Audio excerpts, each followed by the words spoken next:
అందరికీ నమస్కారం. అందరూ ఎలా ఉన్నారు? ప్రతి ఒక్కరు బాగుండాలని కోరుకుంటున్నాను. ఈరోజు నా జీవితంలో జరిగిన మార్పుకు కారణమైన ఒక చిన్న ఇన్సిడెంట్, చాలా మోస్ట్ ఇంట్రెస్టింగ్ ఇన్సిడెంట్ మీతో షేర్ చేసుకుంటాను. అంటే ఒక చూపులేని వ్యక్తి నాకు నేర్పించిన పాఠం, నన్ను నేను చూసుకునే విధానం, నేను చేసే ప్రయత్నంలో తక్కువ ప్రయత్నం చేస్తున్నాను, ఇంకా ఎక్కువ ప్రయత్నం చేయాలని నేర్పించిన పాఠం.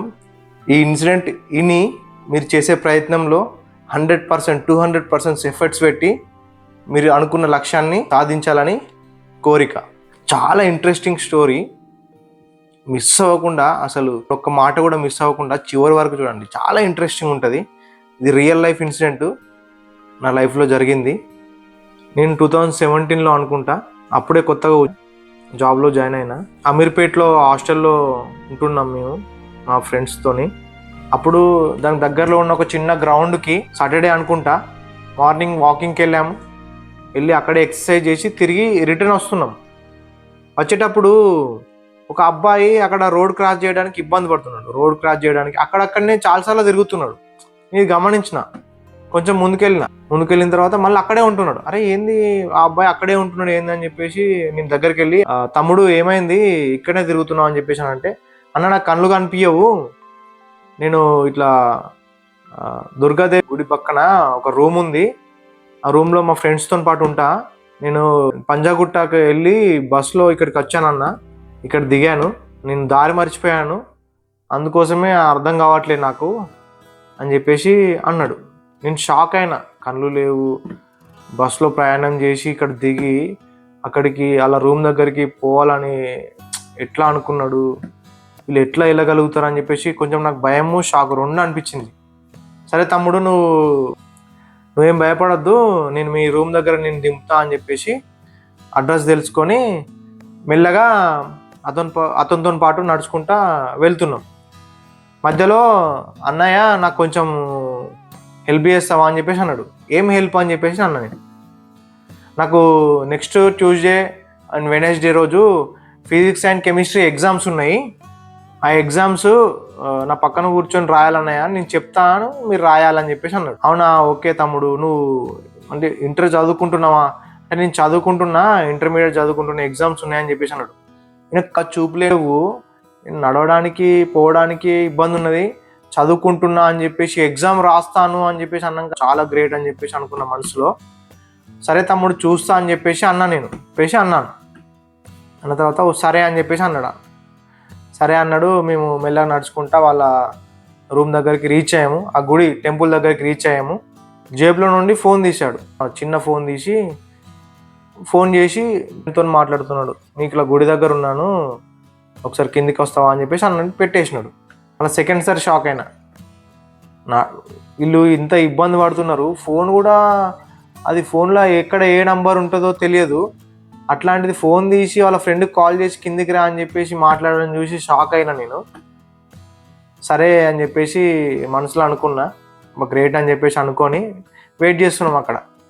5 minutes అయింది, 10 minutes అయింది, 15 minutes అయింది, ఇంకా వాళ్ళ ఫ్రెండ్ రావట్లేదు.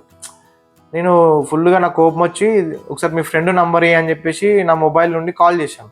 ఏమైంది తమ్ముడు, మీ ఫ్రెండ్ ఇక్కడ మేము గుడి దగ్గర వెయిట్ చేస్తున్నాం, ఇంకా రావట్లేదు ఏంది, ఇట్లా ఇబ్బంది ఉందని చెప్పి తెలిసి కూడా ఎందుకు వదిలేసినారు, ఏమన్నా అయితే ఎట్లా, ఇంకా మీరు వస్తా అని ఇంకా రావట్లేదు అని చెప్పేసి కోప్పడ్డాను నేను. సరే అన్న, సారీ వస్తున్నా అని చెప్పేసి ఫోన్ పెట్టేసినాడు. ముందు చూస్తే ఒక అబ్బాయి నడుచుకుంటూ మా దగ్గరికి వస్తున్నాడు. నేను ఇంకా వీళ్ళ ఫ్రెండే కావచ్చు అని చెప్పేసి, ఏంది భయ ఇంత లేట్ చేసినావు అని చెప్పేసి అన్న. తర్వాత అప్పుడు వాళ్ళ ఫ్రెండ్ ఉండి, అన్న కోప్పడకు, ఆయన కూడా కళ్ళు కనిపి అన్నాడు. అరే అనవసరంగా కోప్పడ్డా అని చెప్పేసి బాధపడ్డా. వాళ్ళకి కళ్ళు లేవు, చూపు లేకున్నా కానీ వాళ్ళు చదువుకోవడము, ఎగ్జామ్స్ రాయడము అసలు చాలా గ్రేట్ అనిపించింది నాకు. అన్నీ ఉన్న మనకు, కళ్ళు ఉన్నాయి, చేతులు కాళ్ళు అన్నీ మంచిగా ఉన్న మనకు ఏమి చేయాలన్నా కానీ అన్నీ అడ్డంకులే. ఫస్ట్ ఎవరో బయట నుండి వచ్చి నిన్ను ఆపరు, ఫస్ట్ నిన్ను నువ్వే ఆపుకుంటావు. ప్రతి పనిని పోస్ట్ పోన్ చేసుకొని నీ కళ్ళని నువ్వే చంపుకుంటావు. దానిపైన సాకులు, నాకు డబ్బులు లేవు, బ్యాక్గ్రౌండ్ సపోర్ట్ లేదు, ఇది లేదు అది లేదు అని చెప్పేసి అన్ని సాకులు చెప్పి ఇలా జారుకుంటావు. ఈ సాకులు చెప్పడం వల్ల ఎవరి జీవితం నాశనం కాదు, నీ జీవితమే నాశనం అవుతుంది. నీకు విలువైన కళ్ళు ఉన్నాయి, చేతులు ఉన్నాయి, కాళ్ళు ఉన్నాయి, బ్రెయిన్ ఉంది, షార్ప్గా పనిచేసే బ్రెయిన్.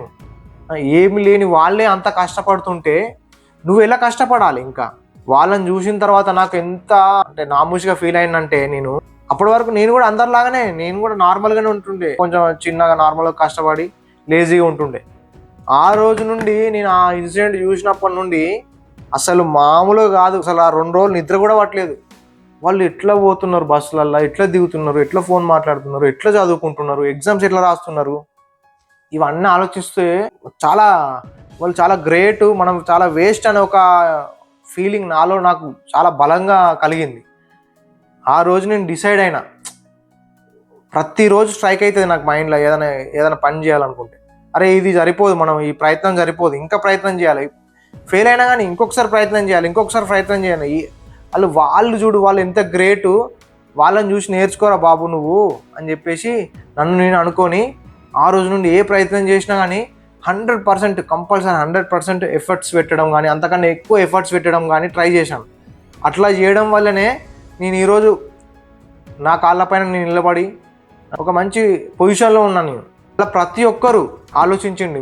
కళ్ళు లేని వాళ్ళు ప్రపంచం చూడకపోవచ్చు, కానీ వారికి ఒక లక్ష్యం ఉంది, అది సాధించాలనే ఒక తపన ఉంది, పట్టుదల ఉంది. కళ్ళున్న మనకి ప్రపంచం అంతా కనిపిస్తుంది, కానీ లక్ష్యం లేదు. ముందుగా నువ్వు ఒక లక్ష్యాన్ని ఏర్పరచుకో, లక్ష్యాన్ని పెట్టుకో, దాన్ని సాధించడానికి ప్రయత్నం చేయు, నిరంతరం ప్రయత్నం చేయు. ఫెయిల్ అయిపోయినా అని చెప్పేసి ప్రయత్నాన్ని మానేయొద్దు. ప్రయత్నిస్తూనే ఉంటే నువ్వు ఖచ్చితంగా ఏదో ఒక రోజు సక్సెస్ అవుతావు. సక్సెస్ అయిన వారు ఎవరైనా కూడా ఫెయిల్ అవ్వకుండా సక్సెస్ కాలేరు.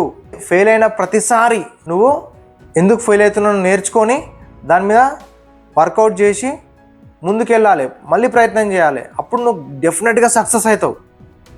తమ్ముడు, నీకే చెప్పేది, టైం వృధా చేసుకోకు. ప్రతి చిన్న విషయానికి సాకు చెప్పి తప్పించుకోవడం కాదు భయ్యా, కష్టపడు, డెఫినెట్గా సక్సెస్ అవుతావు.